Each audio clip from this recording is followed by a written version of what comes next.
नमस्कार, मैं अनुपमा श्रीवास्तव ज्ञानदीप अन्नू चैनल में आपका स्वागत करती हूँ।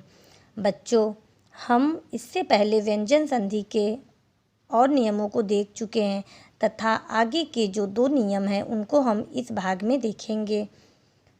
नंबर 7 लत्तो संधि। इसका सूत्र है तौड़ली। इसकी परिभाषा इस प्रकार है। त वर्ग के बाद यदि ल हो तो त वर्ग का ल हो जाता है।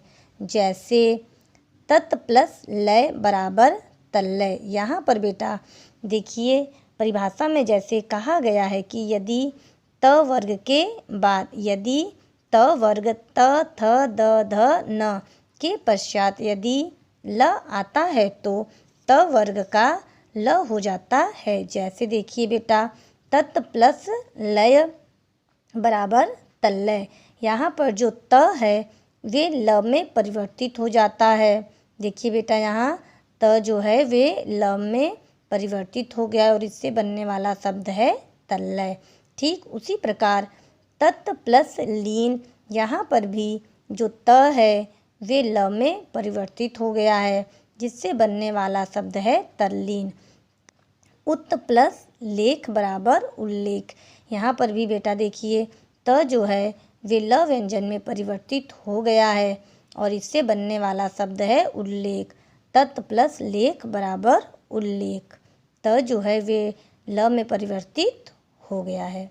नोट: यदि न के बाद ल आता है तो न के स्थान पर अनुनासिक ल हो जाता है, अर्थात ल से पहले वाला वर्ण अनुनासिक युक्त हो जाता है। जैसे बेटा देखिए महान प्लस लाभ।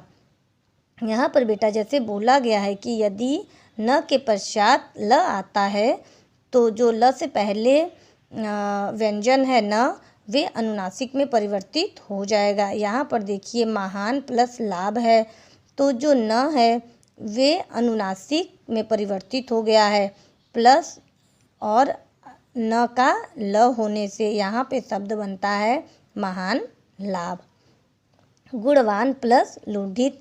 यहाँ पर भी बेटा देखिए न है ल से पहले वाला व्यंजन जो है वे न अनुनासिक में परिवर्तित हो गया है और ल न के पश्चात न जो है वे त वर्ग का है।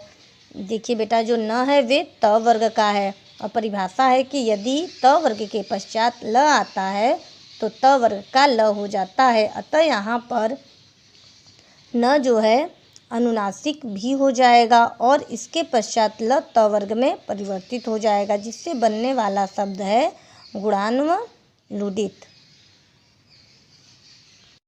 नंबर 8 परस वर्ण संधि। इसका सूत्र है अनुस्वारस्य यही परस वर्ण। इसकी परिभाषा इस प्रकार है।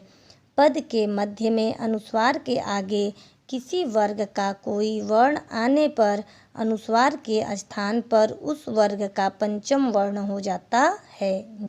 जैसे शाम प्लस त बराबर शांत।